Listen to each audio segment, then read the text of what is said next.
Hello అండి, అందరికీ నమస్కారం. ముందుగా అందరికీ తొలి ఏకాదశి శుభాకాంక్షలు. సో ఈరోజు అయితే శ్రీ మహావిష్ణువుకి ఎంతో ఇష్టమైన ఈ పేలాల పిండి ఏ విధంగా తయారు చేయాలని చూసేద్దాం. మమ్మీ ఈరోజు తొలి ఏకాదశి పండగ పేలపిండి చేద్దాం. పేలపిండి అంటే చేస్తారు, చిన్నప్పుడు అమ్మమ్మ చేసేది మంచిగా. ఇవేంటి చూడు, జొన్నలు. పచ్చ జొన్నలు ఉంటాయి, తెల్ల జొన్నలు ఉంటాయి. ఇప్పుడు జొన్న పేలాలు చేసి పేలపిండి చేయాలి. ఇది వచ్చేసి బెల్లం,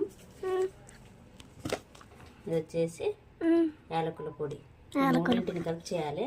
యాక్చువల్గా అయితే అమ్మమ్మ రోట్లో దంచేది అనమాట అప్పుడు, కానీ ఇప్పుడు మనం మిక్సీలో పెడదాం. ఇప్పుడు ఫస్ట్ అయితే పేలాలు చేద్దాం, సరేనా?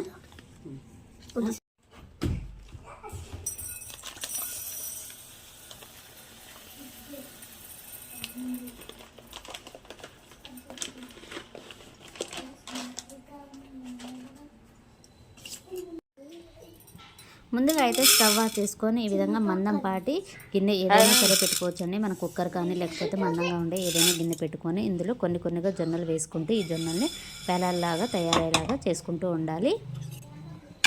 చిన్నప్పుడు అయితే మా ఇంటి దగ్గర అయితే కుండ ఉంటుంది కదండి, పెద్ద కుండలు పగిలిన ఉంటాయి అన్నమాట. అవి కొంచెం క్రాస్గా పగలు కొట్టేసి వాటిని మంగళం పెంక అంటారనమాట. సో అందులో వేసేసి పేలాలు తయారు చేసేవాళ్ళు. ఇప్పుడైతే కుక్కర్లో వేసి నానా తంటాలు పడాల్సి వస్తుందన్నమాట. సో అప్పుడు ఏంటంటే తొందరగా వేయండి పేలాలు కూడా. ఇప్పుడైతే ఎంతసేపు వేయించినా కానీ అడుగు మాడిపోతుంది, పై మాత్రమే అవుతూ ఉంటాయి. సో ఈ విధంగా కొడుతూ ఉంటే పేలాలు అనేవి తేలుతూ ఉంటాయి అన్నమాట.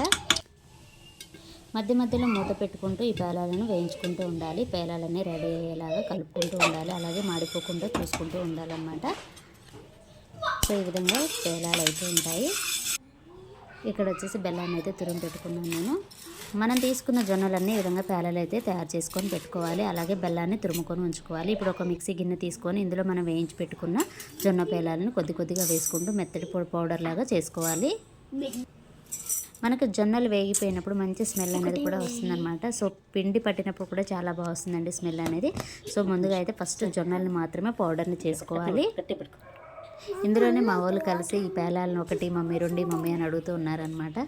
సో పేలపిండి అయితే రెడీ అయిపోయిందండి. సో ఈ విధంగా తయారు చేసుకున్న తర్వాత బెల్లాన్ని కొద్దిగా వేసుకొని మిక్సీ పట్టుకోవాలి. అలాగే ఇలాచీ పౌడర్ అనేది వేసుకోవాలి. ఇలాచీ పౌడర్ వేసుకుంటేనే ఫ్లేవర్ అనేది ఇంకా బాగుంటుంది.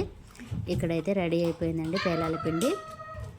మనం ఈ పిండిని ఇదే విధంగా కాకుండా ఇందులో కొన్ని చల్లార్చిన పాలు వేసుకొని కానివ్వండి, లేకపోతే వాటర్ వేసుకొని మనం ముద్దలాగా కూడా తయారు చేసుకోవచ్చు. సో పేలాల పిండి వద్దు అనుకుంటే మనం ముద్దలాగా కూడా తయారు చేసుకోవచ్చు అనమాట. ఈ విధంగా మనం తయారు చేసి పెట్టుకున్న పేలాలన్నింటినీ మనం ఈ విధంగా పిండిలాగా తయారు చేసుకోవాలి. సో ఇక్కడైతే పిండి అయితే రెడీ అయిపోయిందండి. కానీ మంచి వాసన అండి, చాలా అంటే చాలా బాగుంది. సో చిన్నప్పుడు అయితే మా అమ్మ ఒక పాల టిఫిన్ ఉంటుందన్నమాట, దాన్ని నిండా పోసి పెట్టేది. మేము దాదాపు ఒక నెల రోజుల వరకు తినేవాళ్ళం అనమాట. అంతా బాగుండేది పేలాల పిండి అనేది. ఇప్పుడున్న పిల్లలకైతే ఇలాంటివి ఏమీ తెలియదు. సో ఇదేనండి ఈ ఏకాదశికి మేము తయారు చేసుకున్న పేలాల పిండి. మాకు వచ్చిన విధంగా మేమైతే రెడీ చేసుకున్నాం. సో ఇదేనండి ఈరోజు వీడియో. ఈ వీడియో కనుక మీకు నచ్చినట్లయితే ప్లీజ్ లైక్ చేయండి, షేర్ చేయండి, కామెంట్ చేయండి, అలాగే సబ్స్క్రైబ్ కూడా చేయండి. అలాగే అందరికీ మరొకసారి తొలి ఏకాదశి శుభాకాంక్షలు. Thanks for watching.